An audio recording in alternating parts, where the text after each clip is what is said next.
Hey Philly, it's Rock here. I saw your post on the on Secret in the Dirt. I wanted to show you what I'm working on as far as the push hands. I'm really excited about the push hands. I got Valerie on the camera, so she's going to zoom in and out to show you, what I'm working on. So I wanted to start with the grip. So with the grip, basically the whole thing is, your rear hand or your right hand for right-handed golfers. You have to get that thing on there. So when I get it on there, really the primary thought that I have is to get, keep my wrist kind of neutral, okay? I don't want to get it like bent back or anything. So I grab it with my wrist neutral. So when you look at it from this view, I'm grabbing it like that.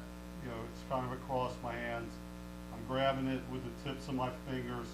So I start, pinky, ring middle, and I get it right in there. Okay, so that's really the primary thing with the grip.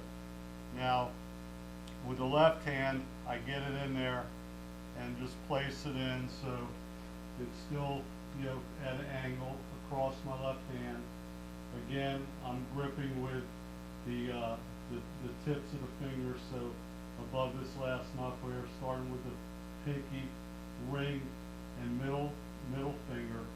So I get it across like that, and that's kind of how I secure it. So again, my rear wrist is neutral. I have my hand on the club. Now the other thing I do is with this trigger finger on my lead hand or my left hand, since I'm a right-handed golfer, I don't really have any pressure on the tip of that finger. So it's just kind of laying there like that. There's not a lot there. So I call that the underlap grip. So the key thing is you got to get this rear pinky on the club. All right. So once you have that on the club, then really the pressure points begin on the pinky on the left hand, and then with this finger here, you just kind of have it laying there. So that allows you to push through, okay, a lot easier. So, with the Varden grip, the issue with the Varden grip is now you got to take your pinky off, this pinky off the grip and put it around here. It just makes it very uncomfortable to try to push that thing through in that grip. So, I've been using this underlap grip for, I'd say, 7 or 8 months now. You could also use a double underlap grip where you put your trigger finger and your middle finger up on top of the rear hand or right hand. So you could do it like that if you want. So that, again, you can get quite a bit of pressure on your pinky of this hand doing it that way. So that's the grip. So again, my grip is the underlap. Yeah, you can use a split hand and that feels really good too. I've shown videos where I have the hands really split apart, and really with the push slap motion, that really shows you the basic mechanics of the push hands, how to push through. So really there's it's personal preference, whatever you think is the best grip that feels the best for you. For me, I really like the underlap because I can use that grip for putting, sand shots, chipping, everything. I have a consistent grip, a consistent mindset on how I hit shots. So I think that's really important. So now get into the actual swing. So with the push hands, what I'm doing is I'm getting stabilized, and really my hands, all they really do in the swing is my right hand comes up. So again, with that neutral wrist, I come up like this. I feel like my rear butt cheek here is feels like it's sitting down, and that's to balance me as I take my push hand. I get my right push hand here, I'm balanced, I come in, I push through the shot. So that's kind of the movement. So when you look at the push hands, you have a nice complete movement. It's nothing is really stopping. Everything's moving. I feel the pressure on the bottoms of my feet. I feel everything kind of moving together. It's a free movement. I feel like I can put as much energy as I want into it, or as little energy as I want into it. I have complete control of my body at all times.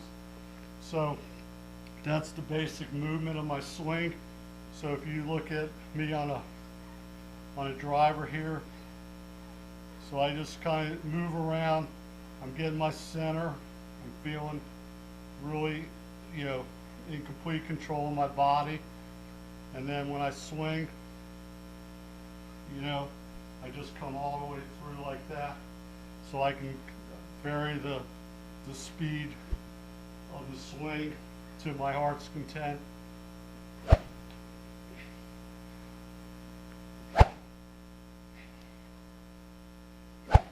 So I'm aware of my breathing as I'm swinging. I can control my whole body. There's nothing stopping. It's all moving. And it feels really, really free and relaxed in terms of my whole body is moving. I'm not trying to keep my right leg, still, or let my left leg. I'm just moving in a flow that I can control. I'm aware of everything. I'm aware of my body, the bottoms of my feet, everything. It's all moving together. So, give you a couple, kind of exercises that I'm working on in terms of, what I think is really important about the swing is I got two 20-pound weights. But if you sit there with the two 20-pound weights, you'll get a sense of, how to move your body in a continuous flow. So when I do this, I go, again, I'm sitting down, my left butt cheek, I'm controlling it. So I'm going to go through in a complete motion. So I trigger. Everything is a nice complete motion. So you sit there and practice this over and over. It's nice and quiet, and you'll get in a rhythm. And you'll start to feel the rhythm of your body and how it functions. And you keep moving, and you keep breathing, and you keep doing this, and you'll train, or allow your body to function. Your body knows how to do this. It's a natural movement, and that's what how I train myself. So again, I want you to think about the grip. You don't need to have your wrist bent back. Just have it neutral like this. Get your left lead hand on like so, and that's the grip. All right. So when you're swinging, it's just keep that right hand neutral, in control. Come through, all the way through. Allow your whole body to function, and that's how I do it. So thanks a lot, Philly.